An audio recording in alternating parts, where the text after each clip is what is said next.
And the 20th episode, right? We're starting to really get into the swing of it now. We have ourselves, basically all the major plot points, which would start to define the later series, are starting to really come to the fore here. And there we go. This was recorded completely different times altogether. I think Andrew sent me his video, and then I had to like fit in my dialogue in between what he was saying. Yeah. So I say, yeah, we're actually filming this video call scene on like cameras this time, but then I think we did the last one. Or well, I meant to say we film on cameras. I meant like we're filming it on our phone cameras. Do you remember a few episodes in one of the earlier commentaries where me and my friend were discussing that Zoom call between Sammy and Lauren? Oh dear. Oh dear. What was stopping you from just FaceTiming the actor? That is a good question. I guess we didn't think of it at the time. Yeah. Yeah. So now we're actually recording it on our phone cameras, so it doesn't look weird. So we've got the new bar here. The new bar, yeah. I mean, we actually got some good set decorations. We have we actually have the alcohol out. Yeah. This was just behind this. Jim just kept these behind the red curtain, didn't he? Yeah, he did. Yeah. And then obviously we could put green things out if we wanted to because there's no green screen. Like, for example, that Yorkshire tea in the background there. Yeah, that would have been invisible at that point. Yeah. Well, of course, every pub needs some Yorkshire tea, you know. Yeah. No, they serve tea at pubs, never mind. Yeah. I just noticed there's like a bit of mirror just open in the background behind where Giovanni's head is. Look. Yeah. You can, I think that's you can see one of. Is that Zoe there? Maybe. Just a sliver of Zoe in the background. He likes to blow up a bit, doesn't he? He does. Old Giuseppe. Good at blowing up. Yeah. Yeah. So something. I don't think I was actually in this episode. No, it was 21 that I wasn't in. Never mind. Yeah, because one of these episodes I wasn't. Yeah, it's not really anything of note, but I do remember I do remember why I wasn't in the 21st episode, and we'll get to that when we get to that. Never mind. We're getting a bit more adventurous with, like, we've got Beryl in the background having a drink there, and that is the actual studio. Yeah. The actual studio that we're actually in. And this wasn't like this was like not long before the. We decided to film those bits for the background where we like filmed like a few minute long shots of the background where we just had people walking around in different costumes. Yeah. I think everybody had the hood up in that point. Oh, we're wearing hats or as a background. wigs. Yeah. I remember it was funny when we filmed it because I believe I forgot to like bring any kind of disguise whatsoever. Yeah, so of course I had to sit right in the back, you know. So this is another one filmed around the back of the studio there.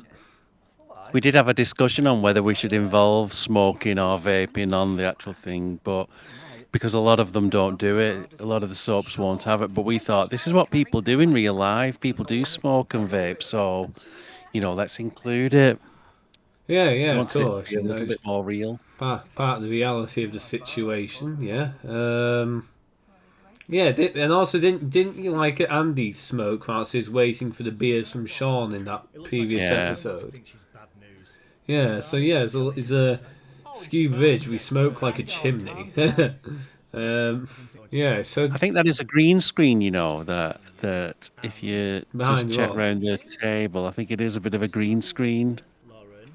Yeah. I think you can almost see We set the green screen up behind him, and it was really tricky to light it. It was. There does look. Yeah, it does look a bit strange at the bottom of the green screen. But then that's like a background that we filmed as like just like some kind of stock so we can get some scene.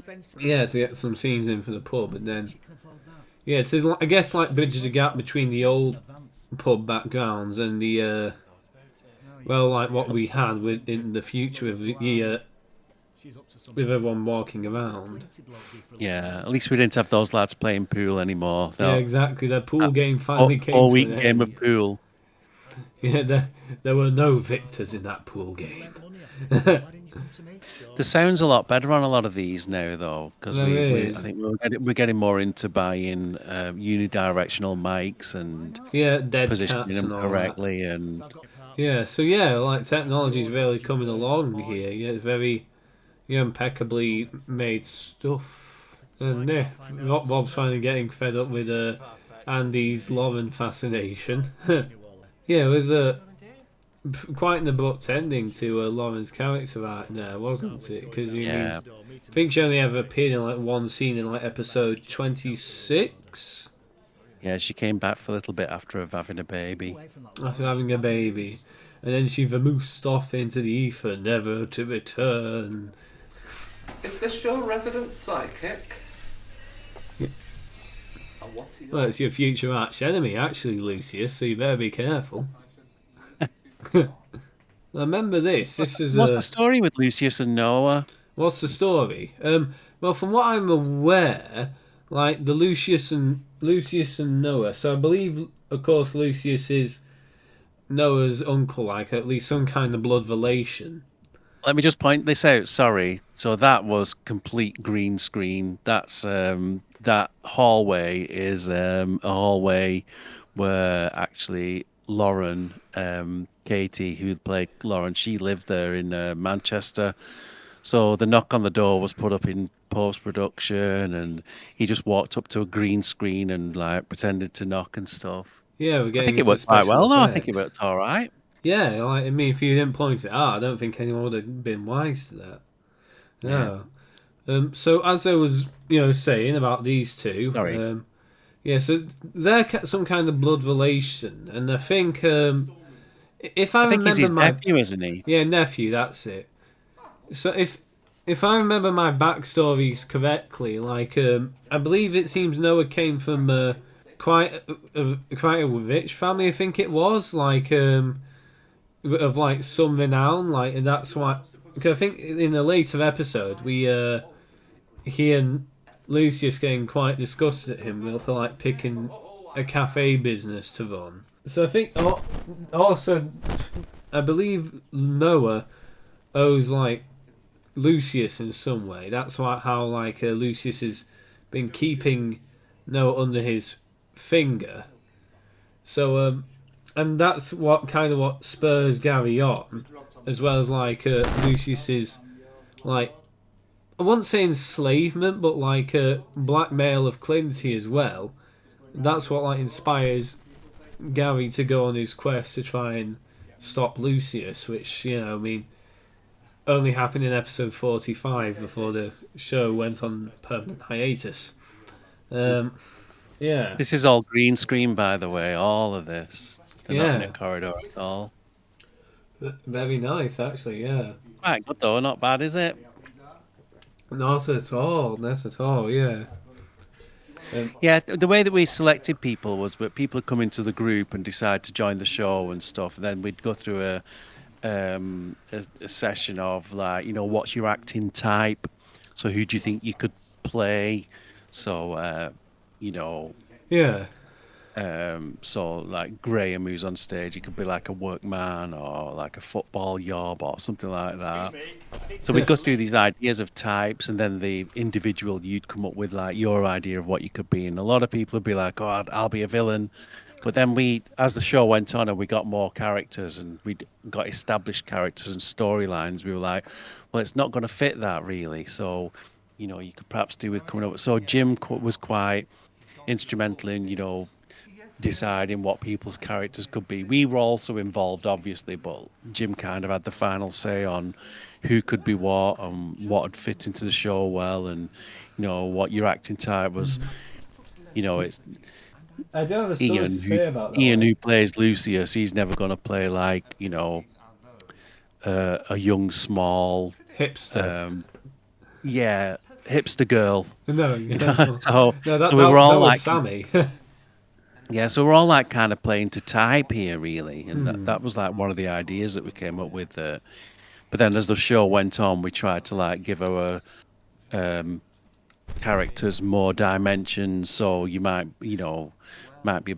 So like you started off as like Gary's sidekick, but then there was a lot more to your character towards the end of it. You were a brother, and your brother who was struggling with your other brother, and And then there's a fantastic scene coming on where you have a big argument with Clinty in a few few episodes. episodes, yeah, I do have a lot to say on that. Yeah, so it was good for character development like that, and us thinking about how to write it and us how to, you know, give our characters a bit more of a dimension to them, but also, like challenging your own acting skills as well, what you could do.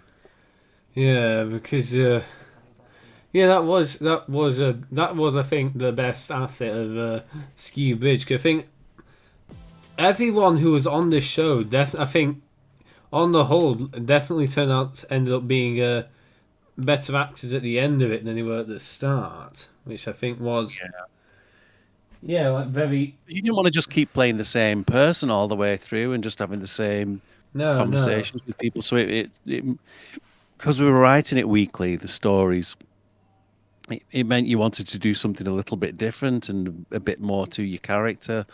Like Clinty started off just being a bit of a bad guy and going around and intimidating people, but then there's an episode that comes up where he shows he was ex-military and he had he knew people who died in wars and stuff like that. So it was more multifaceted, each character that progressed through the show.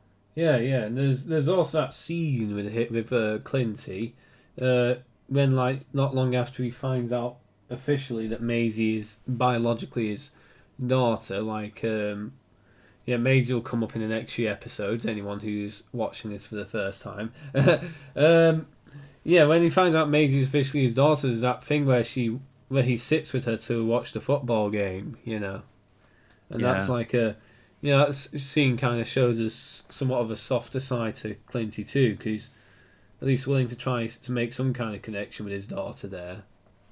I mean, it was an almighty struggle to like get him to recognise her. I mean, speaking as someone who had first-hand experience, but yeah, it all turned out well.